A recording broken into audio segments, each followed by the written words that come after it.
Welcome everybody. Today we're going to discover what the perfect breath actually is and really what gets in the way of us attaining that natural state of being. So it's no secret that the world is breathless today, okay, in the worst of ways. It's actually documented that 25% of people today have chronic breathing problems. It's further estimated that 90% of people today overbreathe in some way, shape or form. And this is just at the root cause of a host of signs and symptoms that really just holds people back from living a life to its fullest. So get this right, I was reading a review the other day and it said that 60% of ambulance calls in New York City are all related to respiratory problems. And it just comes to show like the actual seriousness or the significance of this issue, but also how in the face of such a calamity, we're completely helpless and we lack the basic skills, education and toolkit to overcome it. So there's also a very strong relationship between breathing and anxiety, and that's something that's really well documented. We've seen that 85% of people that are diagnosed with anxiety actually have poor breathing patterns. The same is true for depression, for insomnia, for people with sleeping problems and panic attacks, and the list really goes on and on. So we are going to start our breathwork journey with a very basic premise, okay? Your breath is the barometer of what is happening within, okay? The breath is the barometer of the body for how you are feeling and really your state of being. So not only will you building a relationship with your breathing restore the natural connection to the world, but it will also provide a solution for unwinding some of the chronic tension that so many of us just battle on a daily basis. And today what you're going to learn is how to take a snapshot of your breathing, which really is a snapshot of your state at any given moment, a look under the hood of your body, if you will. Some of it may feel slightly technical, and it may not be the instant fireworks that you've come to associate with breathwork, but this is really where the change happens. It's by laying a good foundation and building our breath from the ground up. And within the way we look at breathing at Breathless, having a natural flow of breathing and making that the primary focus of your breathwork practice not only makes the altered states of consciousness and the big, deep breathwork sessions more attainable, it also makes them more sustainable and helps you actually integrate some of the breakthrough experiences. So you leave today with a bit of a roadmap for how you can restore the natural flow of breathing and also just how you can get the most out of every single breath you take. The big question that we come to ask here is, it's a bit of a chicken or the egg type scenario, right? Is it because people overbreathe that they get unwell and out of balance, or is it because people are unwell and out of balance that they start over breathing? Really, it's both. Both are true, right? And there's a vicious cycle that really gets established. It's a negative spiral with stress causing people to overbreathe and putting the breathing pattern out of balance, and then an imbalanced breathing pattern causing more stress. So learning to breathe better is all about breaking the cycle. And what it really tells us is that the breath is the first responder to the body, okay? In other words, the breath is actually the remote control of the body, and it can provide an instant snapshot of what is happening underneath our skin. If we zoom out for a moment, we can also see that society as a whole is also breathless, and it's more prevalent than ever today. So the graph that I've got here actually shows the respiratory rates and the amount that people breathe in the space of a minute over the last 100 years or so. And it's an overview that's compiled from different studies and medical papers and publications, and it's really quite interesting.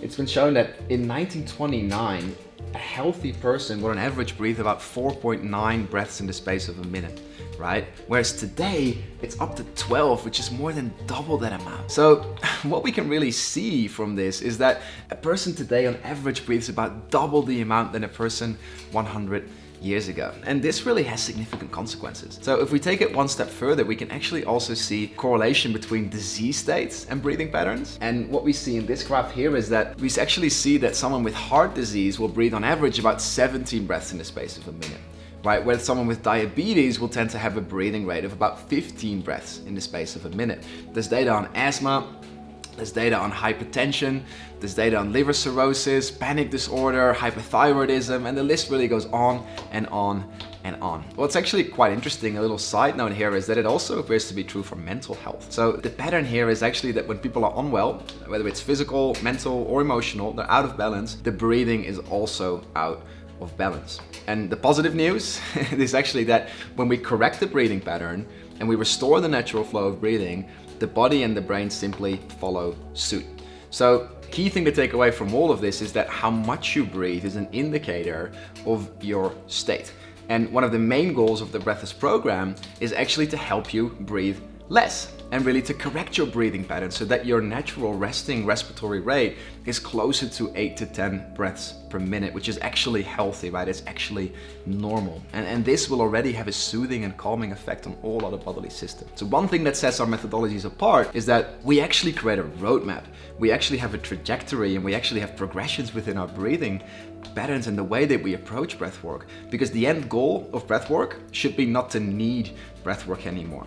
Okay, the end goal of breathwork is that your breathing is back in its healthy natural flow, which is your birthright. And one of the key signs of healthy breathing is that it's actually able to regulate itself. It no longer gets stuck in patterns of stress and anxiety and can bounce back from stressful periods effectively. Okay, so you're going to learn 3 different breathwork practices, which you can use for assessing the health of your breathing, as well as a series of little techniques and tips and tricks on how to improve and implement all of the learnings that we go through today. So at Breathless, we have a multi-dimensional model for looking at really what is healthy breathing, right? And also what can get in the way.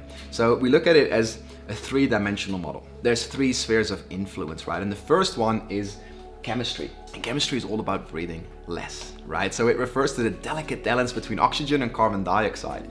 And this really is the dance of life at a cellular level, right? So what's fascinating is that this is really, truly delicate. Okay, there was a study that showed that for every 1 milliliter decrease in carbon dioxide that it moves away from baseline, we have a 2% decrease in blood flow to the brain. So it's actually been shown that people who overbreathe can have a reduction of 50% of oxygen and blood flow being supplied to the brain. And there's further models and papers that have shown that the reduction in glucose and oxygen that is supplied to the brain actually will make brain cells more reactive, and it will make nerve cells more excitable, and this can be at the cause of feeling anxious and reactive. And so here really is the first principle of breathing, okay? Less is more. It's all about breathing less, right? And the moment that we start over breathing, we actually cut off oxygen supply to the brain. Now there's further studies of animal models where they showed that a lack of oxygen in the brain actually causes a lack in production of serotonin. There's actually one of the main reasons why overbreathing is so bad for you is because it reduces the amount of carbon dioxide in your body, which has a profound interaction with every single cell tissue in your body, okay? Another thing is that when people have low levels of carbon dioxide for long periods of time, in other words, when people are stressed for extended periods of time, right, the breathing center in the brain will actually reset to a lower level. And what will happen is the tolerance to carbon dioxide will decrease. And this will actually drive the breathing further. So it's almost like it will encourage the breathing to a new norm, and it will set the breathing base to a higher level, causing us to overbreathe. So what we gotta do is first work out what our baseline breathing is. Then we start breaking the cycle, okay? We start removing stressors and we start improving breathing. And it's all about breathing less, okay? Secondly, we have capacity. This refers to the physical side of respiration. There was a study in 2000, and this study was into longevity. And what they found is that the #1 thing that will determine how long a person lives is not how much they eat or what they eat. It's not how much or how often they exercise. It's not where they live. It's actually your lung capacity. It's fascinating. So our ability to breathe a big, deep and free breath is our ability to live a big, deep and free life. Not only that, it's actually the one thing that will influence how long you will live. And in order to really set your breathing free, right, and for your breath to set you free, the first thing we gotta do is break free from the holding patterns, the tension, the posture habits, and really the things that restrict full movement of our diaphragm. This is what we're talking about when we're talking about the capacity, okay? When we can learn to breathe with our diaphragm again, we can actually lower our blood pressure, it improves digestive function, it regulates the relaxation response of the body, and really healthy diaphragmatic breathing is all about breathing low. And one really simple thing you can do right now actually is to just get your hand and make sure you have a hand span width. Then place your pinky in your belly button and your thumb in your sternum. And then what you're gonna do is just spread your hand out completely. And this will just straighten your breathing out and make sure that you're breathing nice and low. So when in doubt, just come back to a low and slow breath, okay? The last thing that actually completes the picture is cadence. And cadence really refers to the mind-body connection, for which the breath is the bridge, right? And it's the relationship between breathing and emotions as well. It all comes back to breathing slow, okay? Breathing slowly is actually modern medicine. And when you're ever in doubt, again, a low and slow breath will set you back on the right course. So one of the greatest and most researched rhythms of breathing is actually to take 6 breaths per minute, okay? Which is as simple as breathing in for the count of 5 and out for the count of 5. And even just doing that for the space of 1 minute will have significant effects and will actually lower the cortisol and amounts of stress that the body has. So what we're trying to recreate here is to actually reset your baseline breathing pattern back to optimal, to make sure that these 3 systems start falling into place. And we want to make sure we breathe less, we breathe low, and we breathe slow, and that we make that our natural breathing flow. Okay, so today you're about to learn 3 different assessments. 1 for chemistry, 1 for capacity, and 1 for cadence. And these can be practiced as a standalone technique. They can be used as a warm-up before you do your breathing exercises. They can be incorporated into a morning and evening routine, and then they will really just help you build a relationship with your breathing moving forward, okay?